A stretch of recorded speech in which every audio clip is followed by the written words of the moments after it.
This is John Ward, welcoming you to another presentation of Tennessee football on home video. The story you're about to see unfold is one of adventure and achievement. It's the story of teamwork, commitment, and the will to win. Doesn't need a lot of... Oh! He took a weapon!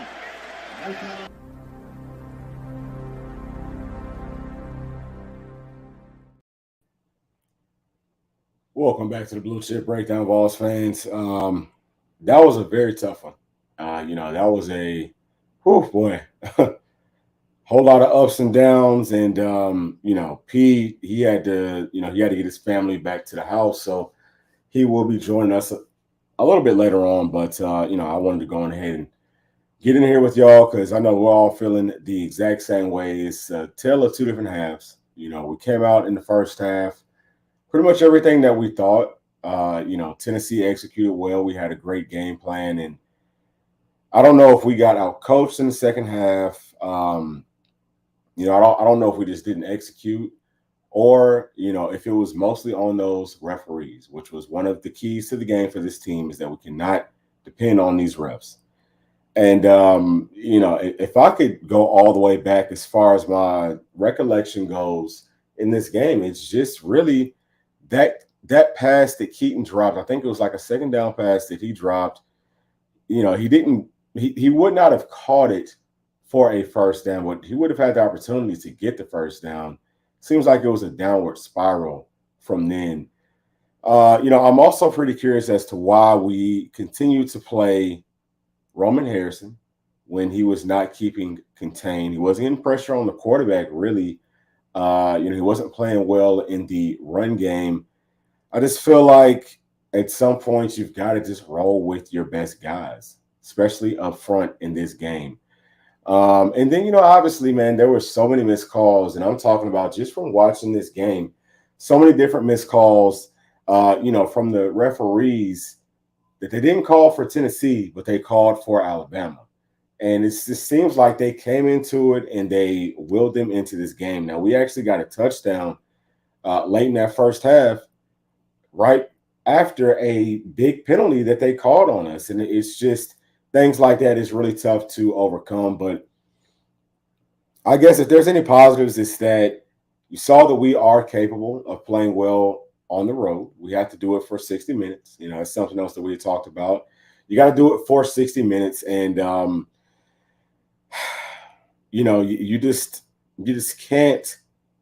You have to overcome referees, especially whenever you're talking about SEC ball and higher ranked SEC teams, especially when it's Alabama and you're playing in Tuscaloosa.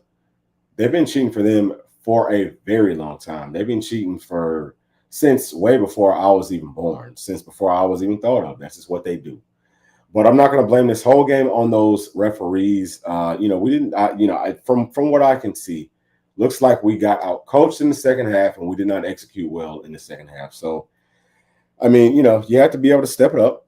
You know what I'm saying? You just absolutely have to, and it's most definitely frustrating. I'm gonna get to some of these comments because I'm gonna be leaning on y'all for a whole lot of this. I don't really remember a whole lot of the specific situations in the times that the referees were, it was just blatant calls because it was such a blur to me at this point. I think that's what trauma can do to you. I'm gonna go ahead and get into this one right here first and foremost. Tristan, what's going on, Tristan? Tristan says, I'm not typed to ever blame the refs, but Joe didn't lose us this game. Everyone was going good, but the refs was obviously on Bama's side, like the fair catch thing. What is that? Yeah. Okay. So thank you so much for bringing that back up, Tristan. And thank you so much for that super chat. We really, really appreciate that. That right there, that was frustrating. And that was another catalyst. It just kind of felt like things started to spiral, and it started towards the end of towards the end of the first half, towards the end of the second quarter. Just felt like, Mo kind of went to the other side of the field. And it is tough because we don't want to try to blame these referees and say that, hey, this is on them. But from what I could see, I have not, again, we have not obviously gone back and watched that film, but it seems like those referees had a big part to play in this game. And it's just really, really frustrating to see. Excuse me. I'm gonna get to some more of these chats too. Let's see what all we got in here. Drewski says Joe does well on those first and 15 or so, or those first 15 or so scripted plays, then shifts roles downhill like it always does. You can tell after that they don't trust him to throw the ball. Let me see what else we got right here. Let me put this up so that y'all can kind of read that real quick. And let's get to the next one. Vols for Life says, Ref screwed us, but 4th and inches, you don't line up in shotgun when you have a 6'5", 250-pound quarterback. Yeah, I have to completely and totally agree with you on that. I'm not quite sure why we did that. And, I feel like we could have run the ball a little bit more. I'm going to try to see if I can pull these stats up here real quick because it does seem like, we just got really pass happy. We had a lot of success. Joe Milton played well in that first half, and it seems like we kind of fell in love with the passing game. Again, without going back and watching film, it's hard to be able to tell in live action if they was able to shut our passing game down. And that's what kind of happened in the second half. If maybe we should have stuck with that run more. But I do feel like there were some opportunities for us to be able to run on Alabama. Now, they did have, 6 to 7 inside of that box for most of this game. And, I felt like we probably could have exploited them more passing. And again, it's just tough to be able to tell if that's what we were trying to do and we just didn't execute it well or what the issue was. But that is very, very frustrating to say the very least. Let me get to some more chats. Vols for Life says, let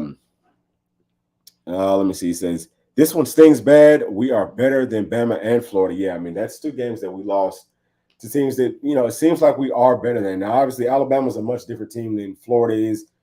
We was way better than Florida. That one hurt a lot more than this one. This was going to be a tough one. Obviously, we're going to Alabama. We knew that we would have to overcome these referees, and we had to play a almost perfect game. I said if we played 85% what this team is capable of, then we win that game. Well, we did that, and probably then some for the first half of that game. And then the second half, it's hard to tell without going back and watching that film exactly how poorly we actually played. But it seems like we were just like a shell of ourselves. And I don't think that was just on execution. It seems like some of the play calls too. There was one that I can tell you all about early on in this game. I think it might have been like a first or second down where we try to do like a pitch play to the left side, to the short side. And I just don't understand that. Whenever you're playing up against a team that plays the type of a defense that Alabama plays, and I actually went through and kind of showed y'all what their defense looks like, where all those holes are. It's not really to the outside, especially not on a pitch. The outside would come from more of if you bounce it, if you can kind of get that defense to collapse to the middle, and then if you can bounce it outside and win with speed, that would have been really tough to do because Alabama's got a whole lot of talented players, but that would have been more of what I would have thought would have been like the outside game. But, I felt like between those tackles, even if it's just, 2 to 3 yards, do that every 4 to 5 plays just to keep them honest. That's what I thought that the game plan was going to be, even with success in the passing game.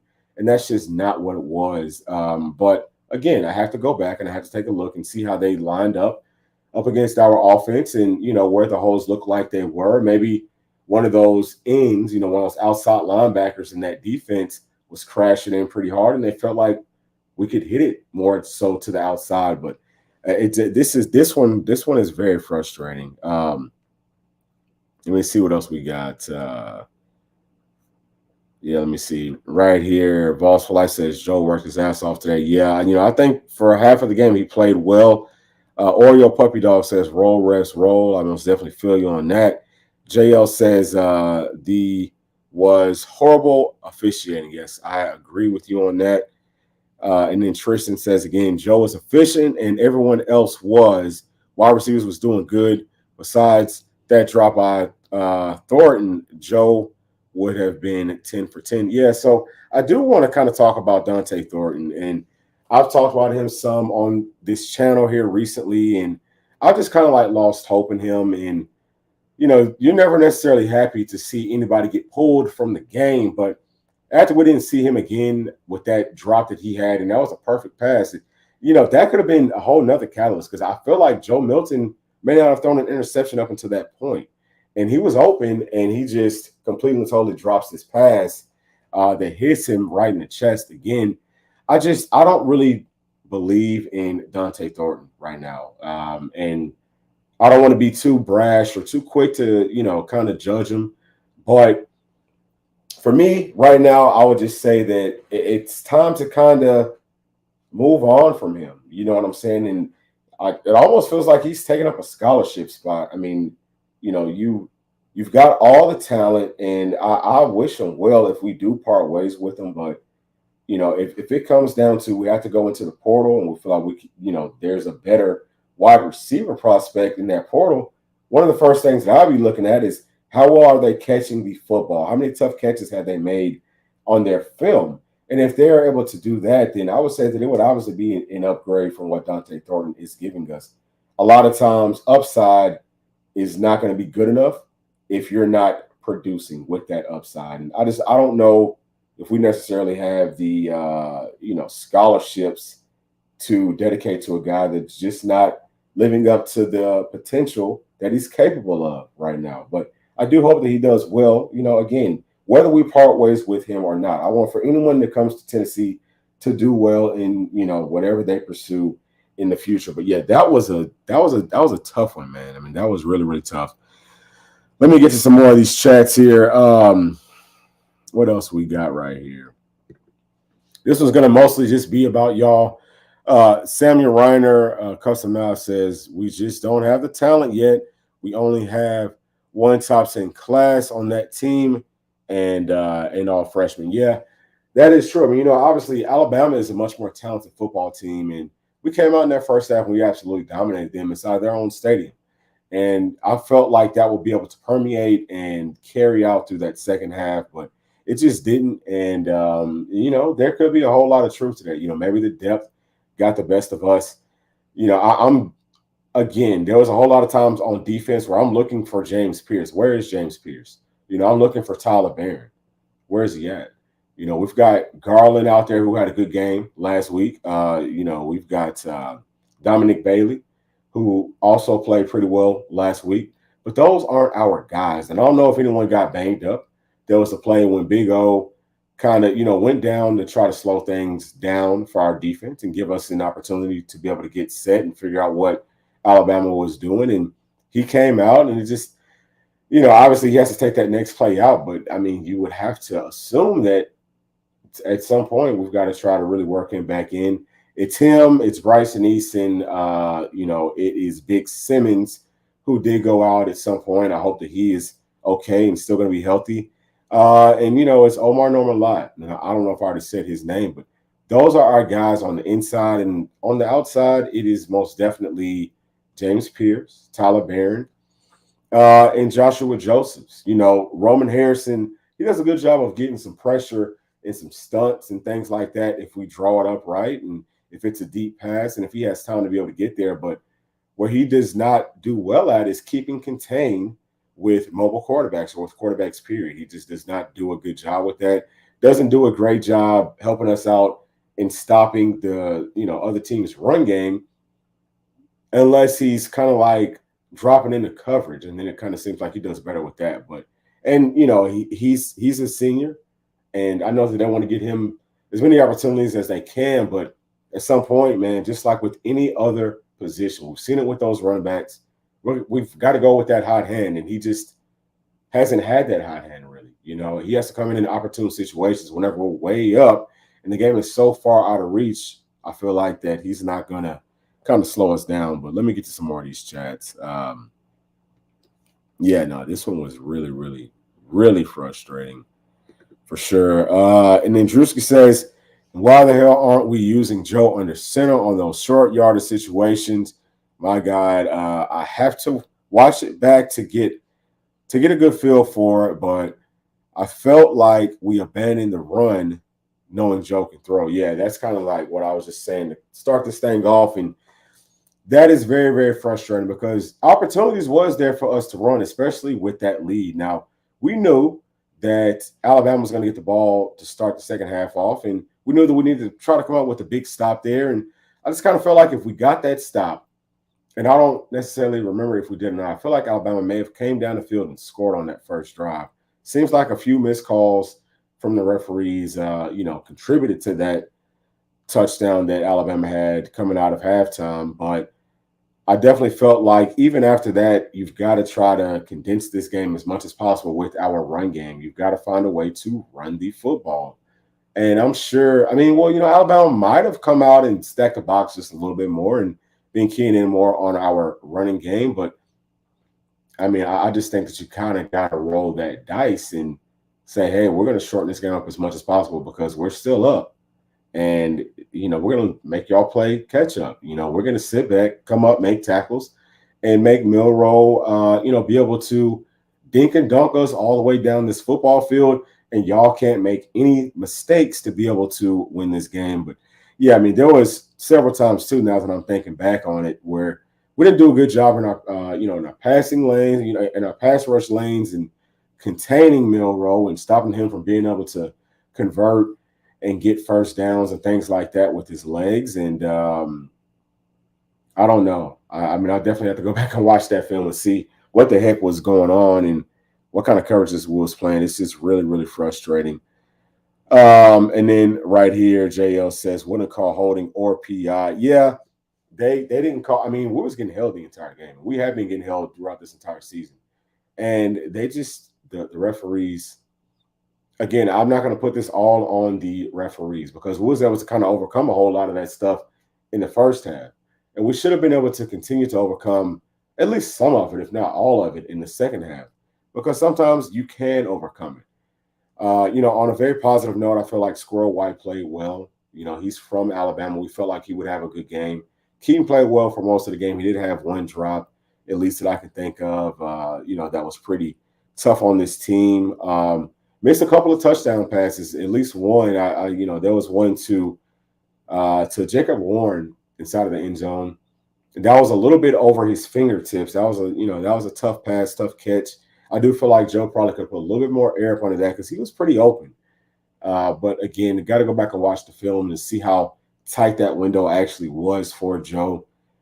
I feel like offensive line did an okay job. They did pretty good in that first half. In the second half, it seems like whatever Alabama did to mix things up kind of got to our quarterback, and seems like we didn't do a great job running. I do kind of feel like a lot of that was on play calling. Why we keep trying to run to the outside on them? We can go right at them.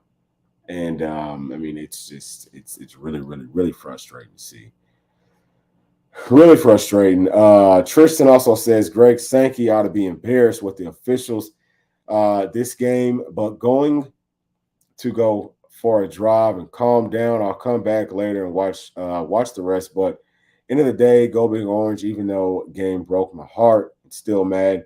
Yeah, I most definitely feel you. This is, I would like to just kind of like go out for a drive or something and just try to wrap my mind around what exactly happened. We had this one in the bag, and I feel like that's what makes it so frustrating is that we came out there and we played really, really well, started the game off well. And, hey, man, we talked about this also in our tailgate. It's all about that chess match between Heupel and Saban, and it feels like Saban kind of won that chess match in the second half. So very, very frustrating.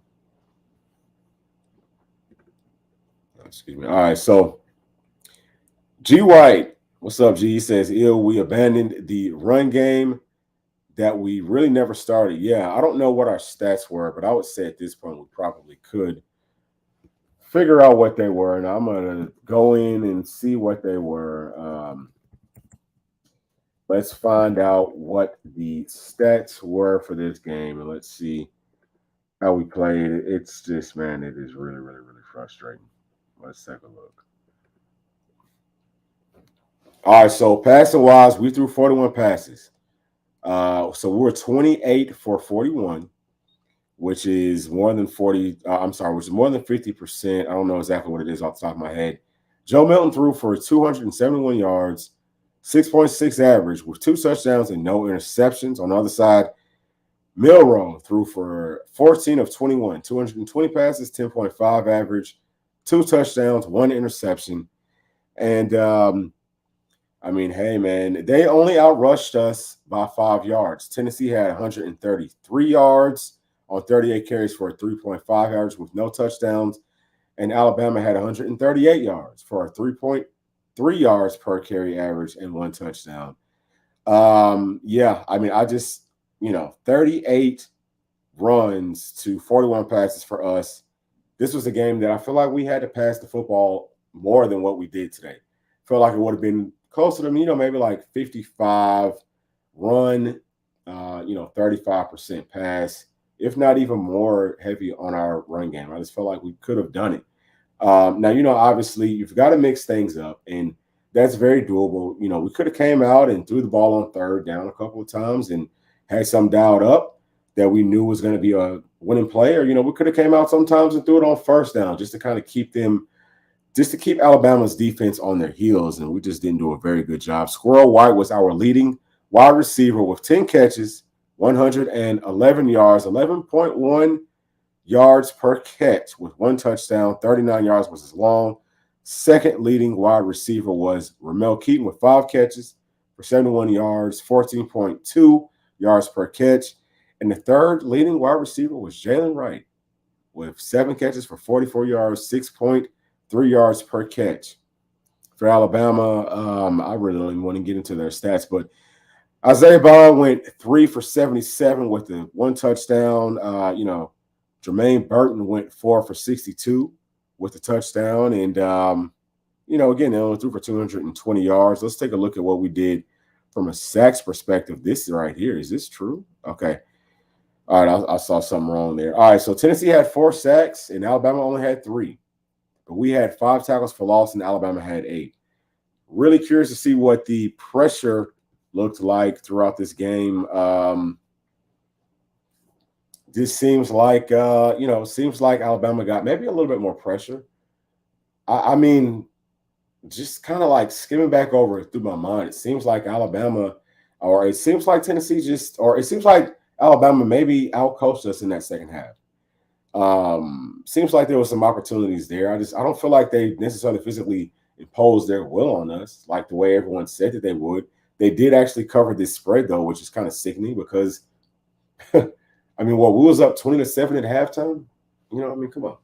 Up 20-7 at halftime. It just, I don't know. I would love to have been a fly on the wall in that locker room at halftime just to hear what was said. It's just really, really frustrating. Let's see what. So Darren Weaver says, we got dominated at the line of scrimmage in the second half on both sides of the ball. Yeah, that's probably true. It definitely probably is true. It's just very, very, it's a very frustrating game. Agent Orange says, Bama is a second half team. Whatever you do in the first half, you'll have to do double. Also, when playing a field position game, punt the damn ball. Yeah. Now, there was a time I feel like we went forward on fourth down. I want to say that was in the second half, and it felt like we had to kind of go for that. Maybe could have had a better play call drawn up, or I just don't fully remember exactly what happened on that play, but it does seem like there was a play there to be made.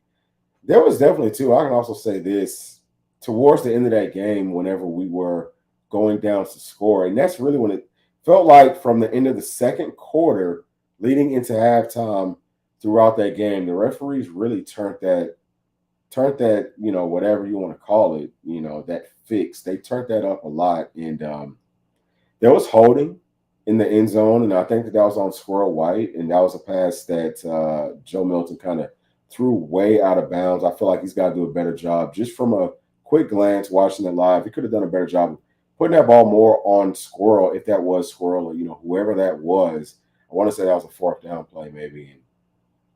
Just giving him more of an opportunity to be able to make a play. But yeah, I feel like for the most part, there was some sort of a fixing. That's just how it feels from a first glance. That's just really how it feels. And again, we was able to overcome that for the most part in the entire first half, because the referees missed a whole bunch of calls on us. And it was like they would let Alabama's secondary play on us. They're holding us and mugging us, but we can't get away with nothing, and we was getting held a whole lot. There was a whole lot of times when Milroe was able to kind of extend some plays and, find some people open. And it's very clear. And actually, I talked about Roman Harrison. You see Roman Harrison getting held by two different people. It looked like on that play at a first glance, and there's no calls. And I mean, it's just that kind of stuff just makes you sick, man. Really, really does. Yeah, let's see. So D. Taylor says Bama cornerbacks were holding in the red zone all game. What a collapse. Yeah. They most definitely were. And it's just a whole bunch of stuff. Jeremiah Holtz says why take your time and go for it on fourth down and run a run play up the middle out of the shotgun. And that was the worst fourth down play I've ever seen. It was fourth down play of the second half. Yeah, I'm trying to think back to exactly what play that was. Like I said, sometimes, I get so into this game that it's out of my mind trying to go back. It's like I seem to kind of like forget a whole bunch of plays. But yeah, I mean, I don't understand why you would try to, on a fourth down situation, why would you get in shotgun and try to run the football? Unless you just see something in their defensive scheme or how they're lined up where you know that you're going to be able to get it. If you go for it on fourth down, it should be, it should be a play that is going to win 99% of the time. And coaches have those. Coaches keep those. And, they know what a defense is going to do based off of watching film and based off of the formation that they come out in. And then they can work the different mismatches that they want from there. And, it's I don't know. I mean, it's very, very possible because Alabama has a whole lot of good players. And I know that nobody wants to hear that right now, but, they've got a team full of a whole bunch of 5 stars. I mean, they've got a whole bunch of very, very capable athletes on that team. And Tennessee is still trying to fight back to catch up to some of these higher tier teams in this country from a talent perspective. And, sometimes those guys just make plays. That's just what it is. Sometimes those guys can just make some plays. And it just kind of felt like that was a part of it in the second half. Maybe it was depth again. Maybe it was some of the play calling. Maybe we got out coached. But it's really hard for me just off of a first watch to feel like it wasn't a whole lot of those referees missing calls that would have benefited Tennessee and being able to instantly find those calls to benefit Alabama. But we'll see. We'll see. Because I'm most definitely going to go back through that film and just go through that whole thing and figure it out. Okay, let me get P in here real quick. P. Hey, what's going on? I'm sorry my camera's not working. Oh yeah, no, it's all good. Yeah, I've been listening, man, and just wanted to hop in here. I mean, obviously a disappointing, heartbreaking loss. Yeah. We're watching it live. Came out first half, looked great. Okay. Mm-hmm. But what do we keep saying? 13 points. We said we should have been up 21-0. Yeah. And those, what was that, 7 additional points? I think those 7 additional points would have definitely helped us. We needed touchdowns in those situations. Yeah. Didn't capitalize. And, came back to bite us in the end, going for it on that 4th and half a yard in the fourth quarter, or not fourth quarter, but in the second half. Yeah. I mean, here's the deal. I always respect the coach that's willing to go for it. I always respect that. I respect the guy that has confidence in his team. Yeah. But, like you said, man, the play call, we kept saying get under center and QB sneak that thing, dude. Like, why are we in the gun? Yeah. Didn't work out for us, but I'll say this, I think Jalen played his heart out. I think he ran the ball hard. Yeah. I think he made some good passes. We said it pregame. He's not a guy that you want to have in a situation where you have to come back and win from behind. And we went out there in the second half, gave up the big play to them, busted coverage. I don't know what the heck friggin' Wesley Walker was doing. Lets the guy right by him, 6 points. I mean, to me, that's probably the biggest play of the game. Like, we just gave him that one. If we don't give him that one, and we convert those touchdowns instead of having field goals in the first half, we get touchdowns out of that. I think that's a tied ball game. Maybe we can force overtime or something like that. Like, yeah, it's just frustrating, man. But that's like second half, like you said, man, we got out coached. We couldn't run the ball in the second. We couldn't really run the ball. I mean, we didn't run the ball well really all game, but especially second half, couldn't get going. But like I said, I think Joe Milton played well. I don't think the backs ran well. I think we're a little too patient, a little too slow to hit the hole and get what was there. Yeah. And, that put us behind the chains. I don't like blaming the refs, but I think that played a factor in it. I mean, we saw several calls, whether it was, holding on their guys when we're trying to rush the passer or, we saw several calls. I mean, for example, the daggum kickoff. Yeah. When they said it was a false fair catch, whatever they called it. Yeah. I mean, are you freaking kidding me? Are you freaking kidding me on that? We saw a defensive holding call and gave Judy Lowley that was laughable.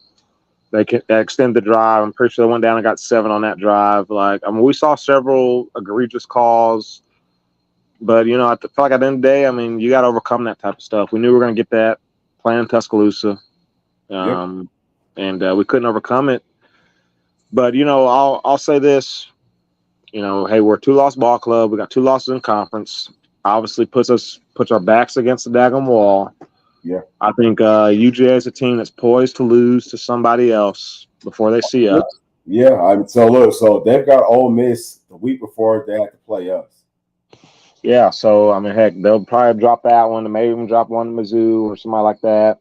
Yeah. So, we got to hope that they lose one, and then we go out there and beat them head-to-head, get a rematch against Bama in the SEC championship game. Got to hope Oklahoma can lose a game or two. Texas can. We got to hope that we get a little chaos, and I mean, we can still have a kind of a backdoor path into the playoff. So I think this team is still playing for something. I don't think that they've turned it in yet, and. But this one hurts, man, because we had them, like I said, 20. Was it 20-7? Yeah. At the half, couldn't put up any points on the board in the second half. That's tough to swallow right there, man. I'm at a loss for words, to be honest with you. Yeah, no, I mean, there's a whole lot of frustrating things, and kind of like what you were saying. This is something that we had kind of talked about offline before the game, and that was like, okay. And we felt like we had full confidence that Tennessee would come out and win this game, but it was like, okay, after we beat Alabama, we're gonna have to go see them again in the SEC championship. Having already beat them, it's tough to beat Alabama twice in one season. I do feel like, honestly speaking, man, I feel like there's a whole lot of opportunities for Tennessee to still be able to beat Alabama if we can see them again. And now that if has grown so much, I know that nobody is happier than the Georgia Bulldogs and their fan base, because now they have to lose twice. If I'm not mistaken, I feel like they have to lose twice for them to be out of the SEC East championship, even if Tennessee beats them. And that's a game, I feel way more confident in that UGA game. I know that's a few weeks down, and people probably don't want to hear that, but that is the truth of the situation. Hey, look, things are what they are now. I mean, we can't go back. And we are just going to continue to kind of talk about this game. But if you look at it moving forward, can Georgia stumble before they see us? It's very possible. Their offense was pretty much nothing without Brock Bowers. Looks like he's going to be out for some time. If they stumble before they see us, then all of a sudden that game has got a whole lot of bearings on it. We know that Neyland will be rocking for that one either way. And, so we still have an opportunity. And I still think, if you watched Ohio State versus Penn State today, I mean, if you saw USC go out there and get killed by the same Notre Dame team that really kind of beat the Buckeyes, but they went out there and pretty much got manhandled on both sides of the football. Pac-12 is not great. The Big Ten, in my personal opinion, absolutely sucks. They're terrible. Those games are boring to watch.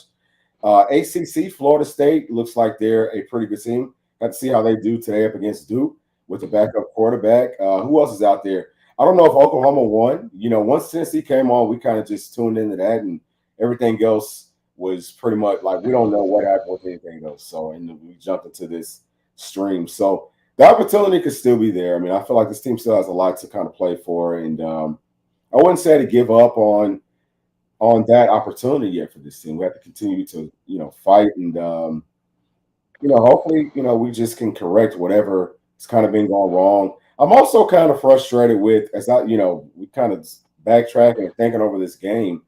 Frustrated with Gerald Mincey, who seems to keep on getting hurt. It's almost like I don't want to say he's quitting because I honestly don't know, and I'm just not going to say that. But guys that kind of have a tendency for getting hurt all the time, that's a big red flag. And Dane Davis struggled. I mean, once he came into this game, he struggled. I feel like Alabama attacked him. Again, got to go back and watch that film and see what they did, but it seems like they tried to go at Dane Davis, who came for Mincy, and we just can't have guys that's gonna tap out.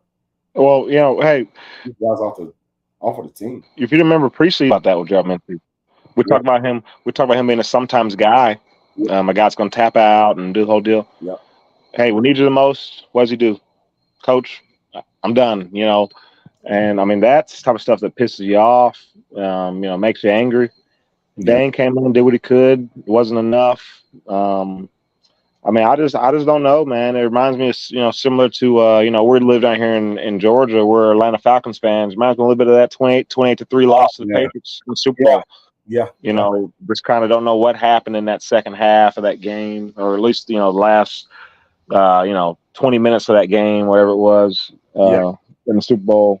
Yeah. But, I mean, we just, man, we just came out and somehow we just laid a whole egg in that second half. And I just don't understand. Yeah, it was some bad calls. It was some bad execution. It was just, we should have been able to we could at least been able to put 3 on the board, that first drive of the second half, at least keep scoring, put some points on the board.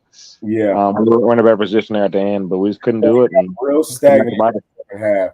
Let me get to a couple of these chats real quick. Darren Weaver said, we don't seem to be built to play from behind like we were last year. Yeah, I would definitely say that. Just because the offense put up points as quickly as it did last season, there were actually, on that touchdown pass to Squirrel White, we saw that everybody was actually, that was the most difficult pass on that play. At least that's what it seemed like. And they played that several times, so we got a pretty good look at it.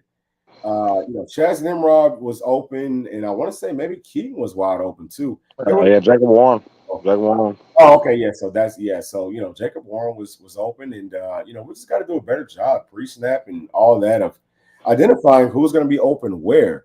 And this one right here is a pretty interesting one. G. White says Heupel. This is what Heupel is saying. He says we set up the pass by running the ball today. We are going to put the ball up for better or worse. Yeah. So. That right there is something, and P, I don't know if he was here for that, but we're kind of talking about it, and it just felt like we kind of didn't run the football as much in the second half as what we. I think this game a little bit more. Yeah, go ahead. I said this in the first half. I don't know if you heard me when I said it, but Joe Milton had like 20-something attempts in the first half. I said, why are we passing it so freaking much? Let's get back to running the ball. I don't know. It's not we're passing every play. Like, we didn't really ever get the run game going. And if we did, it was Joe Milton, running the ball. We didn't really hand it to our running backs very much, it seemed like. So, we just never, we didn't really play true to who we are this season. It was working in the first half, but, it came back to bite us in the second half. Like, you got to get the run game going because that's who this team is. We're a run-first team. That's our best, that's our best phase of the game. Right now, we got to be able to run the ball, and we didn't do it at a high level today. And what did we go for, like 130-something yards? That's not going to get it done. Yeah, we got to do better than that. It was like 138, and I think that the magic number in this game was 175, if I'm not mistaken. So it was about 33, or I'm sorry, 30-something yards short of getting to that 175 mark. 30, 32 yards or so, or 42, whatever. I don't know if that's even right, but yeah, math is not my best attribute. But anyway, I don't know why we just didn't try to run the football more. Again, maybe those boxes just weren't favorable for us, and we're trying to take what Alabama is giving us. And obviously, if you come out in the first half, if you have a lot of success passing the football, why wouldn't you stick with it?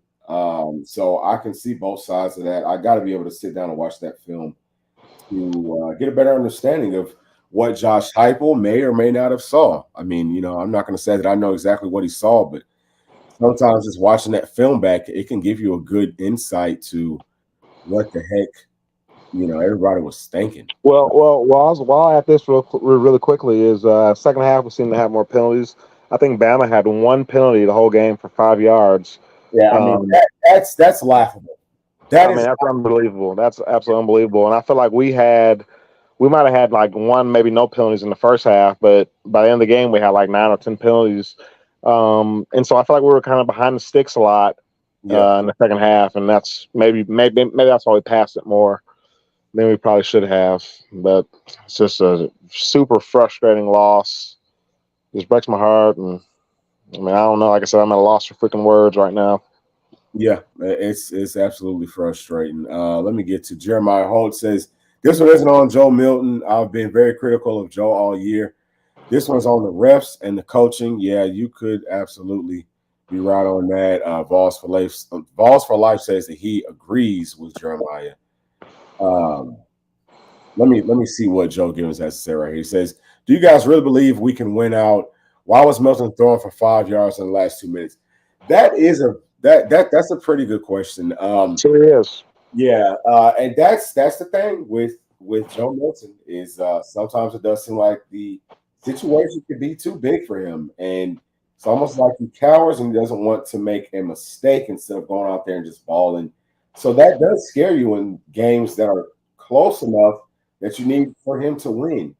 And I'll be honest with you, I didn't have a whole lot of confidence once I felt like, dang, this game is going to be on Joe Milton to come in. I just didn't really have. Well, I mean, we've seen that from Joe, his whole career at Tennessee. I mean, you look at I know at least twice this season he's had a free play where the D line jumps off sides. We got a free play, and both times what's he done? He's tucked it and ran.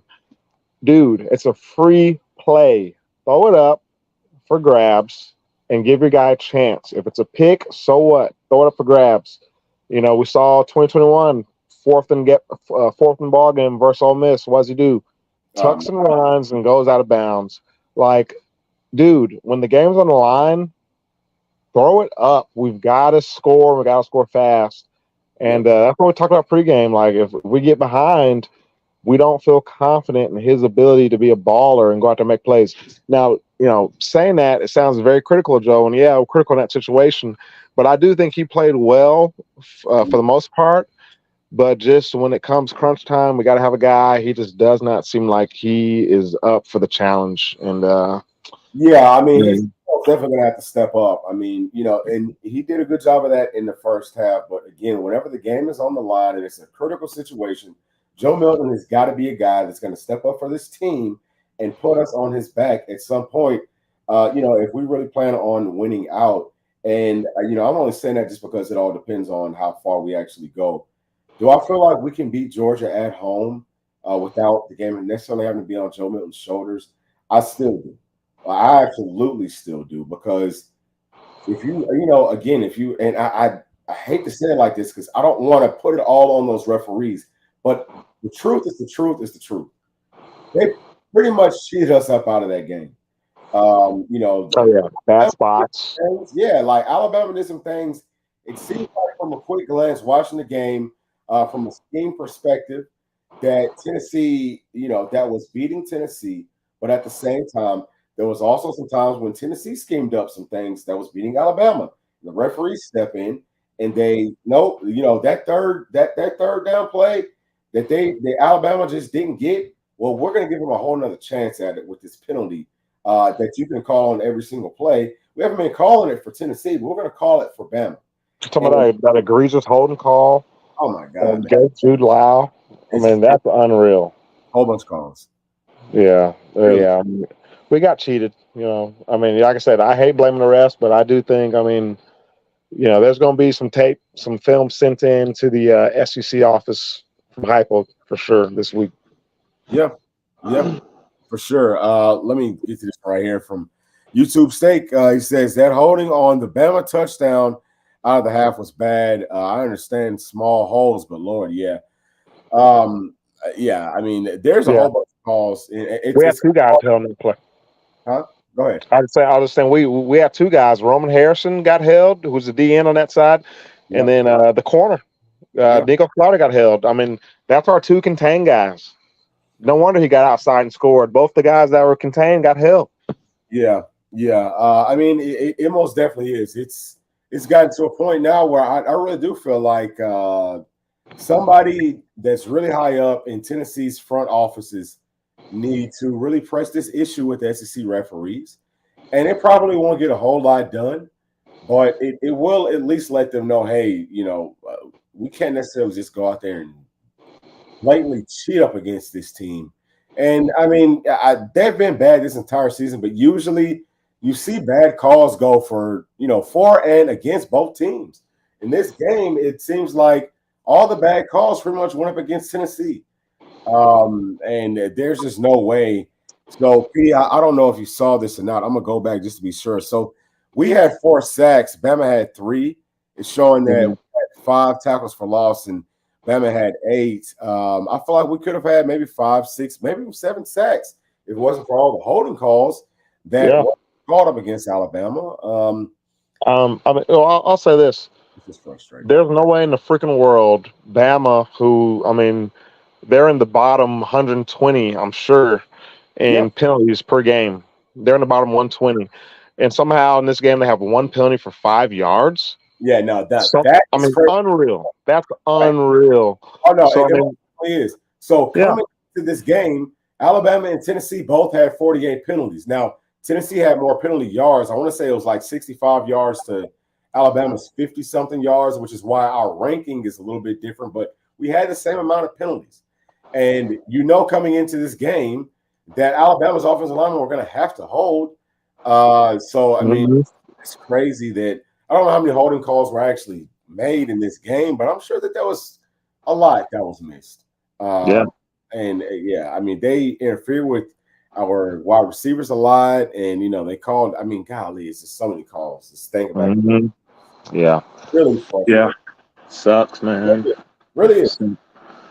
Yeah, but I mean, P, like you were saying, we have to continue to look forward and know that we still have an opportunity to play for something. We don't necessarily control our own destiny at this point. We just have to win out and hope that the chips and pieces fall into our favor and that we can see, maybe make the SEC championship again. I do feel like we are going to win out. I just seeing the way that we play up against Alabama on the road, the way that we're dominant in that first half. And I think that we've got a really good opportunity to be able to go out and beat everybody else because it does seem like right now Alabama and Tennessee really are the class of the SEC. People will want to crown Georgia, but if you've watched Georgia, I'm just not impressed with nothing that they do. Really, coming into this Bama game, I felt like Texas A&M was our toughest game, and then after that, watching more of Alabama, I was like, okay, maybe Bama. Like going to Tuscaloosa, we all knew that preseason. We all knew that was going to be a really tough game. And so those were our 2 toughest games. But as we've watched Georgia more and more, there's just not a whole lot to be concerned about with UGA. Why? Because their offense, exactly what they're going to try to do. It's very obvious. They tip their hand. And, I mean, there's not a whole lot of wrinkles to their offense, period. They have better talent, but they're not anywhere in the same stratosphere, better coach than what Tennessee is. What they did last season was play a very light box and stop Tennessee from running the football with that. And they was able to get pressure on Tennessee passing the football with that light box. Carter and all those guys, they're all gone. They can't do that this year. Alabama's entire defense is a lot better than Georgia's is this year. And, we found a whole lot of success up against Alabama in Tuscaloosa. Playing at home, we'll have a lot more opportunities, and I just feel like Tennessee should be able to definitely win well in that game. Kentucky's not a good team, I mean, they're like Alabama, whatever the opposite of on steroids is. That's what Kentucky is. You can tell what they're going to do. Very bland play calling. They don't believe that they can beat Tennessee or any upper echelon teams. Period. We're going to be able to go into Lexington and win, even if it's we're going to be able to win. Purdue is probably the only other tough one left on the schedule. Not too concerned about them. They run the football a whole lot. I mean, their defense isn't great. I just feel like we've got every opportunity to be able to win out, but we do have to probably rely a lot on UGA to stumble at some point somewhere before we can feel very confident that we're going to have another opportunity or another shot at the title up against probably Alabama, because I don't know if LSU beats me. I think LSU's number 2 in the West, right, Pete? Yeah, they're there for number 2. I don't know who they lost to. Who'd they lose to again? Oh yeah, it was Florida State. That's the only loss. So yeah. No. LSU lost to Florida State and somebody else. I'm pretty sure they lost. Oh yeah, they lost to was it Ole Miss? I think it was Ole Miss. Yeah. So yeah. So, but I guess if they beat Bama, then they'd have the head-to-head. So, I mean, and they could beat Bama. I mean, here's the deal. We saw, huh? I was gonna say I don't see LSU beating Alabama. They're playing okay on offense. Their defense is horrible, but I don't really. I think that Bama wins the West, but who knows? I don't. I mean, yeah, that most likely, but I do think that is an interesting matchup just because, Bama's offense to me is not that great, and I know they hung 34 on us tonight, which is unacceptable. But yeah, I think if LSU can find a way to get some stops, I think they might be able to outscore Bama in that game and have a chance to win that one. So we couldn't have seen LSU. I mean, I was saying, like we're guaranteed to make it. Number one priority, we got to go out here and beat Kentucky next week. Got to go ahead and take care of Mizzou. I think we got UConn, I think, in between there somewhere. But we got to earn our right to be playing for something when we go to Athens. We got to, like I said, like you've been saying, we got to hope that they can drop the ball against at least one team, whether it's Mizzou or Ole Miss or whoever else they got, Florida, they got next week. Hopefully somebody can upset those guys and give us a chance to really be playing for something November 18th. I think that really ups the ante. We'll have the kneeling rocking. But I think regardless, if we can win out, if we can be a 2-loss team heading into that game, I feel confident that this team's going to show up. The fans will show up, and we're still trying to get revenge from last season on those guys. So I think at the end of the day, we'll at least have some personal pride and go out there and knock those guys off. But I mean, I still feel like we're a team that can still go out there and do something. I think we need a lot to go our way, but you just hate to lose this one the way we lost it, being up 13 points at the half and come out here and give up, however many it was, freaking 27 unanswered, whatever it was. I mean, that's unbelievable, man. Yeah, it is. It's really, really frustrating. And obviously there's a whole lot for this team to, work on. And something that Alabama talked about a whole lot leading up into this game. It's playing a 60-minute football game, and Alabama did it and Tennessee didn't. And, again, may have a bit of a different tune after we go back and watch this film and break the whole game down. And I'm just going to call it like it is. If it's bad play calling, if it's bad on the players, I'm going to call that. I'm not going to sugarcoat it. But if it's on those referees, I'm going to call that out too. I'm just going to say, hey, look, referees cheated us. Referees gave this game to Alabama, and that's just what it feels like right now. Again, we hate to say that, but the truth is just the truth. That's just how it feels, and it's really, really frustrating. But there are some positives from this game, like we talked about. Seems like Keaton kind of got back into the groove. Did have that one drop. Obviously, had a really good game. That's good to see him doing a good job. Milton played a lot better in this game, outside of kind of those real crunch time moments where we needed him to make some plays, and it's kind of seemed like he again copped out. And I already know that there's going to be a whole lot of talk for sure on is it time to roll with Nico, and I wouldn't say that it is, because this team is still playing for something. That's not to say that Nico couldn't come in and give this team a better opportunity to be able to win these games, but we don't know because we haven't seen them. But the last thing that we want to do is kind of have this team pack it in because we made a quarterback change. And I feel like that's probably why Heupel hasn't done it up until this point. And, this game is really not on Joe. I mean, you really just can't put it on Joe. Joe didn't give up all those points in the second half, to bring Alabama back into this game. Truth of the matter is, we was up. We was up 20-7. And it's up to the defense to be able to maintain that lead and to go hunting. And, we talked about it. Once we get up, the defense is going to go hunt. I just feel like a whole lot of that has to be on coaching because where were our guys in those situations? And several guys, but why are we playing backups like they've got there's a minimum play count or something that we're trying to reach with these guys? Yeah, it was a key third down that they had, and we said, well, what in the world's Caleb Perry doing in the game? And what Yeah, they do? Middle row scrambles for first down, right yeah, to Caleb Perry. I yeah. mean, that's the type of stuff, man. And I mean, it's just so many things that are just so frustrating about this game. I felt like we didn't really get after the pass like we should have. Could have been because of the holds. You had to go back and watch it and really see. But we've been getting held all season. Sure, it happened again tonight. Yep.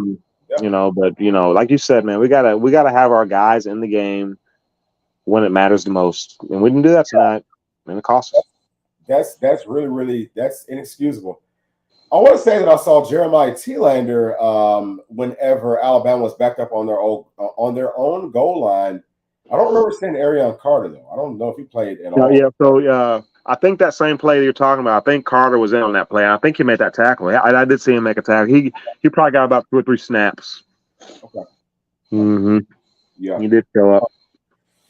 That's pretty interesting. You have to wonder why those guys didn't play as much. I do feel like Elijah Herring played pretty well at the linebacker spot, and we said that they would try to target those guys. I do feel like he played pretty well throughout this game. I feel like he played better. This might have been his best game than as compared to the other ones. But I did see some plays from those safeties that I felt like we were kind of leaning on in this game that you don't love, but also some really good ones. Nobody's going to play a full 60 minutes of perfect football. That just does not happen. You're going to give up something, especially up against a very well-coached team in Alabama. I mean, they're very well coached in all phases of the football game. That's a really good team that we went out there and took toe-to-toe. And I mean, shoot, we really should have daggone won that game. Just looking at looking at the stats, we outrushed them, even if it's only about 5 yards. Let me see what the passing yardage was. We got more sacks than them, and we outpassed them. That is, golly, that just makes me sick. Looking at that, man. I mean, that just makes you absolutely. It looks like so far, just from looking at ESPN stats, the only places they beat us on was, as far as I can see, was tackles for loss, and obviously on the scoreboard. They did get a rushing touchdown, and we didn't. But that's, to me, that's a bit of an overrated stat. You know what I mean? It's really more about who's rushing better. We had a higher average, and we rushed for more yards. But it is what it is. So obviously, our defense played better for most of the game. I guess the only place that we really lost that, I think that we may have won the turnover margin too. It looks like the only place that we really lost that was in penalties. So I think the turnover margin was probably a push.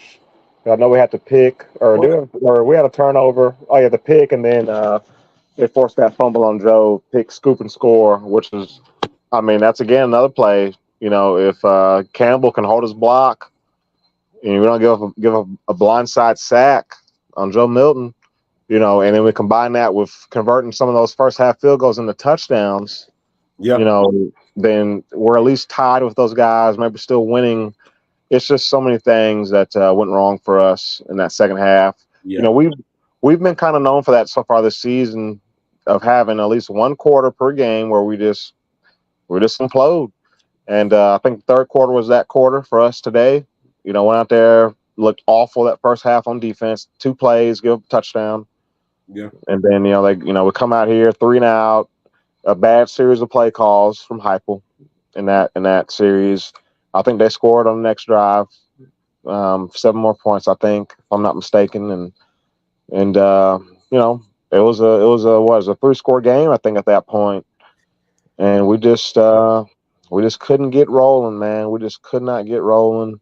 Yeah, it's so frustrating. It is. Let me get to this chat right here from Deborah. She says, we knew Bama was going to try and stop the run, and they certainly did. No explosive run at all. So, Deborah, that is a really good point. I will say this, though. We were just talking about, we actually – I'm sorry. Alabama outrushed us. They outrushed us by 5 yards. They had 138 yards rushing. We had 133. We had a higher yards per average, not by much, 3.5 to 3.3 for Bama. And what is the long here? Yeah, so the long for us was only 18 yards, and that was by Joe Milton. The long for them was 29. That was another big one. When number 2 had that big long run, feel like they caught us. That was in the second half, wasn't it? First play, third quarter. Yeah, so it feels like they were able to scheme something up, and sometimes that chess match, they're going to come out and they're going to find some holes inside of our defense. And I don't feel like I wouldn't say that they exploited that a whole bunch, but obviously that was a big play in this game, and it's really, really, really frustrating just to see all this. Let me see what G Smith says. Like I said, the left side of the O line is terrible. I'm gonna have to go back and take a look now. I do remember John Campbell giving up. I don't know if it was a sack or some sort of a big play. And we kind of talked about that leading up into this game. Our tackles are not great up against speed. They're just not. If you put them out in space, they don't do a really great job of holding up against guys that are really good athletes. And I don't know if that's what that play was. Got to go back and watch the film. But I would say, for the most part, the offensive line held up pretty well. I mean, we sacked them more than they sacked us. They had 3 sacks. We had 4. And, golly, that definitely says something towards there had to be a whole bunch of holes that just wasn't called. Or maybe we didn't dial up enough pressure from Tim Banks. All these things we're definitely going to go back and take a look at on film study and see, maybe could we have brought some more pressure and kind of heated Milroe up some more. I think that there was a lot of opportunities there. I feel like we relied too much on that, just bringing 4. And I feel like we've had a lot of success with that in the past few games. We felt like we could rely on that more than what we actually could have in this game. You had to have known that a very well-coached football team is going to have something schemed up for that. And you've got to bring more than that. And you have to force Milroe to find those openings, which is something that he hadn't done well up until this point. But, yeah, this is one that I feel like as we watch more film, it's really going to make us even more sick. But, hey, we most definitely took it to him, and I feel like we got Alabama's best shot. I feel like this is probably the best game that Alabama has played this year, even though the stats may not indicate that. I do. I feel like this was going to be this was their best game, and Saban will probably say that. And we'll see what they do for the rest of the season.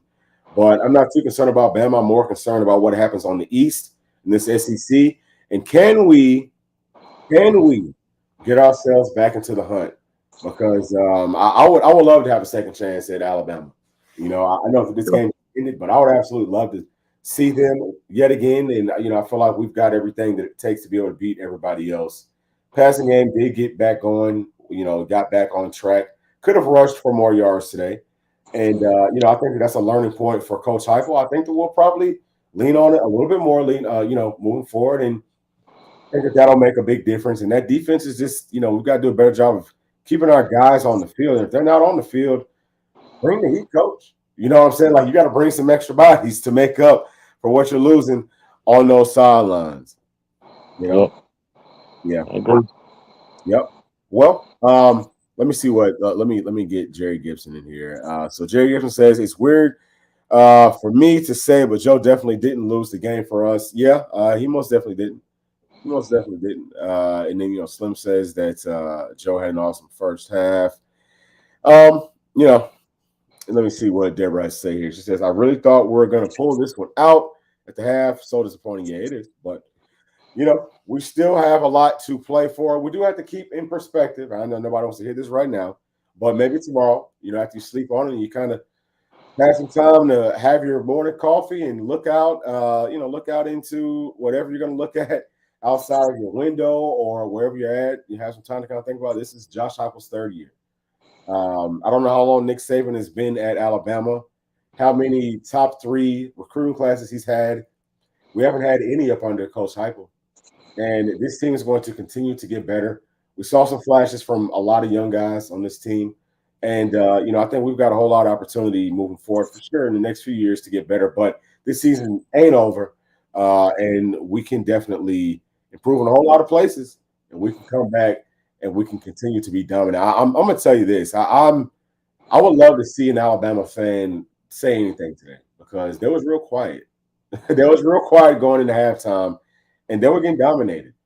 And if they're honest, then they will talk about how many calls was missed for Tennessee and how many just went in Alabama's favor. That's just being honest. That's just being real. But yeah, I'm excited to kind of, not excited, but I'm pretty anxious to get back into the film room and take a look and see where the missteps were and bring it to y'all, Vol Nation, and we'll kind of dissect it and we'll talk about what the game plans can be moving forward up against the next opponents that we got coming up. So P, what we got Kentucky coming up next? Is that right? Yep, Kentucky on the road. Then we got UConn, and that's going to be a home game, right? Should be. I think so. So then we got UConn at home, and then we got UGA at home, and it's gonna be tough, man. It's gonna be tough for a 2-loss ball club to make it to the playoffs, but never know, man. It is college football. You never know what can happen. Let me see right here. G. Smith says, speaking of the East, Missouri won big today.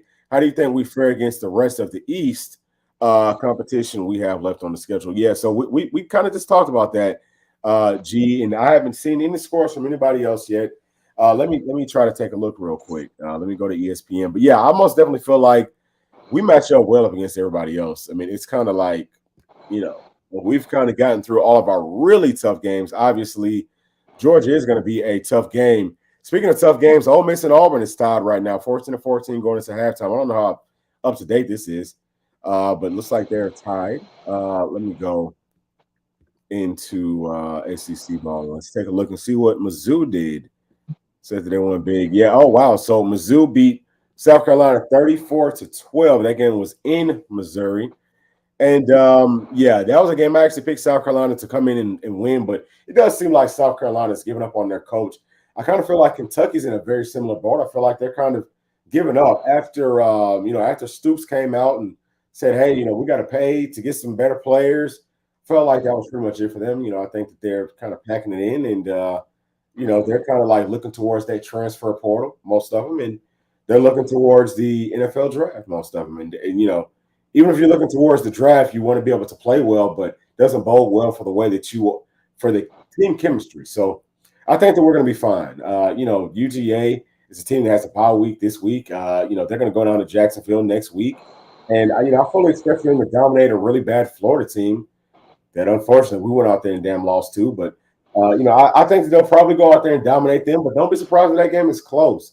That doesn't really matter, honestly speaking, because we match up very well up against UGA. I think we've got a whole lot for them. And I know that these guys are going to be riled up to go and play them because we're not going to lose another game going into that Georgia game. And we're going to be at home. We expect for the stadium and the crowd to be ruckus and rowdy and loud. And that's a game that we may be at as well. So, I think that we can most definitely win out. The biggest question for us, at least for me, is can Georgia lose one more, before or after they see us? Give us the opportunity to get back into the ACC East championship conversation. Let me get to some more of these chats. Steve says, seems like the coaching, play calling is too conservative. Could it be the lack of faith in the offense? Yeah, you know what? Again, I'm going to have to go back and take a look at everything. But, P, maybe you can chime in on this and let me know what you saw. It does feel like it was a little bit conservative. But at the same time, I think that we probably could have been even more conservative and we could have tried to run the football more and tried to, shorten that game up. You know what I mean? Like, let's run out some more clock. And I'm not saying to play scared or, play not to lose. But, I think that in that situation, that's playing to win. But obviously, we saw some mismatches and we saw some things that we felt like we could win on. And that's why we passed the ball more than, maybe some of us would have thought that we, could or should have. Yeah, I mean, It was working in the first half. Like I said, Joe had over 20-something pass attempts in the first half. But, in the second half, it just seemed like the O-line didn't protect as well. That could have been, maybe because Mincy was out. I don't know what it was. Maybe because he was banged up or was hurt, couldn't hold up. But, we didn't really seem to have the time in the second half like we did in the first half. Just things weren't there. I mean, got tippy hat to Bama, whatever they did. They turned it on the second half. I don't know if they gave those guys something at halftime to get them juiced up, whatever it was. But they definitely had another gear in that second half that our guys couldn't quite match. But I would like to have seen us run the ball more. Yeah. It just seemed, I don't know. I mean, I like it. Like I said, we gotta go back and watch it. It seemed like Jalen Wright wasn't as involved in the second half. Maybe he was, but it just seemed like it was a lot of he got Samson carries as he definitely could have. Let me go back. Yeah, it seemed like it was more Samson. Yeah, but yeah, it's just I don't know, man. It's just frustrating. I felt like we should have took more shots deep. I don't know if that was Joe not just pulling the trigger, but I feel like they were giving us opportunities to throw it deep. It seemed like guys were open. I can remember, I believe it was the second half, and I said something to you. I said, look at Chaz Nimrod in this play. They showed the replay. Yeah. Nimrod had about 3 or 4 steps on the guy. You know what I mean? Like, give the guy a shot. It seems like Joe's just still not seeing the field the way he needs to. But he'll probably be our guy the rest of the way. Oh yeah. But it gives a little optimism, a little kind of excitement for next season. We got a new guy at the helm, just to see what a guy who's looking for that deep shot every play, what he'll bring to the table. Because I think in this offense, you need a guy that's looking for that deep shot first, right? To see if, hey, can I throw it deep? And then if it's not there, then I'll look to other guys, which Joe doesn't seem to do that. Yeah. So we ran the football with our running backs 23 times, and we ran the ball 15 times with Joe Milton. So I actually think that's not too bad. Looks like Jalen Wright got most of those carries. He got 11 carries for only 22 yards, though. So only 2 yards per carry. And Jabari Small got 8 yards. Oh, I'm sorry. He got 8 carries for 24 yards, 3 yards to carry. And Dylan Sampson got 4 carries for 28 yards, 7 yards to carry. And Joe Milton was 15 carries for 59 yards. He was our leading rusher for 3. Hey. I'll say this about Joe, and I said this live when we were watching. I said I like the way Joe's run the ball. Regardless of what the stats show, whatever it was. Joe, when he ran the ball, he ran hard. He took on contact, and he was probably our most effective rusher. I guess the stats back that up, but he was our most effective rusher tonight, which is kind of surprising. Yeah, it is. It most definitely is. I'm going to go on ahead and wrap this thing up. But, appreciate everybody for tuning into the channel. Thank y'all for